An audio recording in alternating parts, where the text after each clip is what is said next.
আজ আপনাদের সঙ্গে শেয়ার করব তিতা ছাড়া করলার খুবই সুন্দর একটা রেসিপি। খেতে ভীষণ ভালো লাগবে। অনেকেই হয়তো করলা খেতে পছন্দ করেন না, তিতা লাগে সেই জন্য।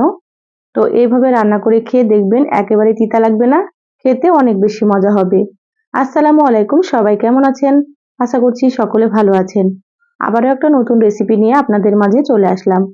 তো অবশ্যই স্কিপ করবেন না, পুরো রেসিপিটা দেখে নেবেন। আশা করছি ভালো লাগবে রেসিপিটা। তো চলুন রেসিপি শুরু করি। এখানে দেখুন করলা কেটে নিয়েছি। তো এখানে আমি 200 গ্রাম মতো করলা এরকম পাতলা পাতলা করে কেটে নিয়েছি। প্রথমে করলাগুলোকে ধুয়ে তারপরে কেটে নিতে হবে। কেটে নেওয়ার পরে কিন্তু করলা ধোয়া যাবে না।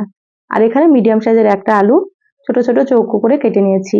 আর নিয়েছি এখানে পেঁয়াজ কুচি দুটো, আর একটা ডিম নিয়েছি। তো ডিম দিয়ে রেসিপিটা করব। এবার আমি সবগুলোকে সাইডে সরিয়ে রাখছি। তা আপনারা কিন্তু আপনাদের পরিমাণ মতো নিয়ে নেবেন, যতটা প্রয়োজন হয়।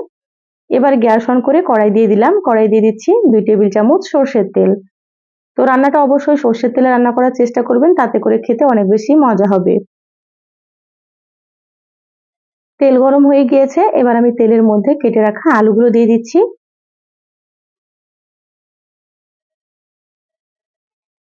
এখানে আমি সম্পূর্ণ আলুগুলো দিয়ে দিলাম। এবার আলুর মধ্যে দিয়ে দিচ্ছি সামান্য একটু লবণ, আর দিয়ে দিচ্ছি সামান্য পরিমাণে একটু হলুদ গুঁড়ো। এবার আমি গ্যাসের আঁচ মিডিয়ামে রেখে আলুগুলোকে খুব ভালোভাবে লালচে করে ভেজে নেব। আলুগুলো অবশ্যই ভেজে নিতে হবে, তাহলে কিন্তু খেতে খুবই ভালো লাগবে। তো গ্যাসের আঁচ মিডিয়ামে রেখে একটু সময় নিয়ে ভেজে নিচ্ছি। যারা ভিডিওটি ইউটিউব চ্যানেল থেকে নতুন দেখছেন, প্লিজ চ্যানেলটা সাবস্ক্রাইব করে চ্যানেলের সাথেই থাকবেন। আর যারা ফেসবুক পেজ থেকে ভিডিওটি দেখছেন, একটা লাইক দিয়ে পেজটা ফলো করে রাখবেন। তাতে করে আমি যখনই ভিডিও আপলোড করব, আপনারা সবার প্রথমে নোটিফিকেশন পেয়ে যাবেন। সময় সুযোগ বুঝে ভিডিওটা দেখে নিতে পারবেন। দেখুন আলুগুলো একটু সময় নিয়ে ভেজে নিয়েছি।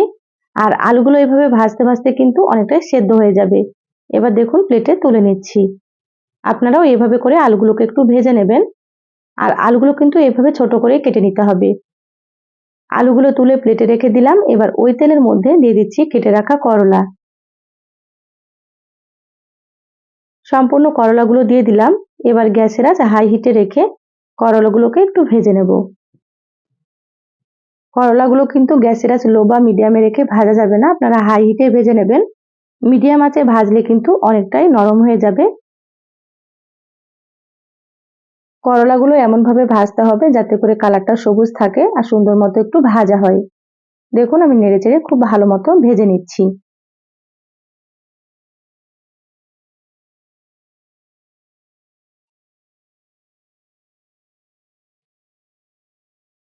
করলাগুলো আমি একটু সময় নিয়ে ভেজে নিলাম। দেখুন সুন্দর মতো ভাজা হয়ে গিয়েছে।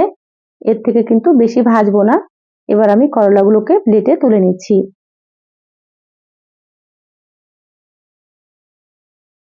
আপনারা আমার রেসিপিটা ফলো করে একবার রান্না করে খেয়ে দেখবেন।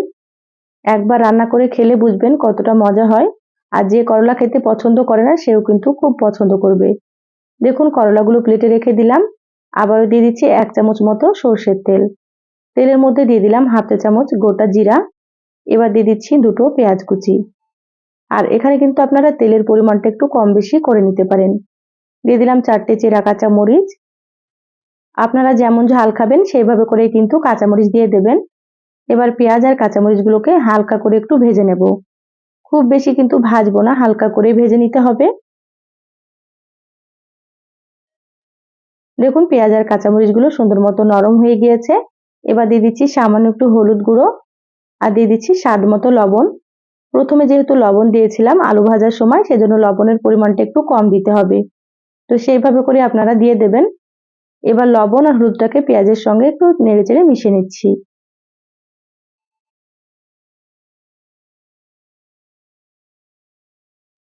মশলাটা খুব ভালোভাবে মিশিয়ে নিলাম। এবার আমি এখানে দিয়ে দিচ্ছি একটা ডিম। এখানে আমি একটা ডিম দিলাম, আপনারা চাইলে কিন্তু এখানে ডিমের পরিমাণ বাড়িয়ে দিতে পারেন। এবার ডিমটাকেও পেঁয়াজের সঙ্গে খুব ভালোভাবে একটু নেড়েচেড়ে মিশিয়ে নেব। আপনারা যত বেশি ডিম দিবেন ততই কিন্তু রেসিপিটা খেতে ভালো লাগবে। এবার সুন্দর করে একটু নেড়েচেড়ে ভেজে নেব। প্রথমে হালকা করে একটু ভেজে নিতে হবে। আর এই পর্যায়ে কিন্তু গ্যাসের আঁচটা মিডিয়ামে রেখেছি। একটা ডিম দেওয়ার কারণে কিন্তু রেসিপিটা খেতে অনেক বেশি মজা হবে। দেখুন ডিমগুলো হালকা একটু ভেজে নিলাম। এবার আমি এখানে দিয়ে দিচ্ছি ভেজে রাখা আলু। এবার আলুগুলোকে ডিমের সঙ্গে খুব ভালোভাবে মিশিয়ে নেব। আমার চ্যানেলে আরো অনেক রেসিপি আছে, চাইলে কিন্তু আপনারা দেখে নিতে পারেন। আমি সবসময় ঘরে থাকা উপকরণ দিয়ে রেসিপিগুলো দেখানোর চেষ্টা করি, খেতে খুব সুন্দর হয়। আপনারাও একবার রান্না করে খেয়ে কমেন্ট করে জানাবেন আপনাদেরকে কেমন লেগেছে। তো দেখুন আলুগুলো মিশিয়ে নেওয়ার পরে এখানে দিয়ে দিলাম সামান্য একটু পানি। এবার ঢাকা দিয়ে রান্না করে নেব 5 মিনিট মতো, তাহলে আলুগুলো খুব সুন্দর সেদ্ধ হয়ে যাবে। দেখুন মিডিয়াম আঁচে 5 মিনিট রান্না করে নিয়েছি, ঢাকাটা খুলে নিলাম। আপনারাও একটু এভাবে পানি দিয়ে আলুগুলোকে সুন্দর করে সেদ্ধ করে নেবেন, তাতে করে খেতে খুব ভালো লাগবে। দেখুন আলুগুলো খুব ভালো মতো সেদ্ধ হয়ে গিয়েছে। আবারও খুব ভালোভাবে একটু নেড়েচেড়ে নিলাম। এবার আমি এখানে দিয়ে দিচ্ছি ভেজে রাখা করলা। এবার গ্যাসের আঁচ হাই হিটে রেখে আলু আর করলাগুলোকে খুব ভালোভাবে একটু ভেজে নিতে হবে। এই পর্যায়ে কিন্তু আমি গ্যাসের আঁচটা হাই হিটে রেখেছি, হাই হিটে রেখে সুন্দর করে একটু ভেজে নেব। 3 থেকে 4 মিনিট মতো ভেজে নিলে কিন্তু হয়ে যাবে। দেখুন আস্তে আস্তে কালারটা কিন্তু অনেকটাই চেঞ্জ হয়ে গিয়েছে, আর করলাগুলো কিন্তু ভাজা প্রায় হয়ে এসেছে। প্রায় 5 মিনিট মতো খুব ভালোভাবে ভেজে নিয়েছি। এবার আমি এখানে দিয়ে দিচ্ছি সামান্য একটু ভাজা জিরা গুঁড়ো। ভাজা জিরার গুঁড়োটাকে খুব ভালোভাবে একটু মিশিয়ে নেব। আর এইভাবে আপনারা ভেজে নেবেন। দেখুন কতটা সুন্দর হয়েছে, দেখে আপনারা হয়তো বুঝতে পারছেন। এবার প্লেটে তুলে নিচ্ছি। তো প্লেটে তুলে নিয়ে তারপরে আপনাদেরকে আমি দেখাচ্ছি।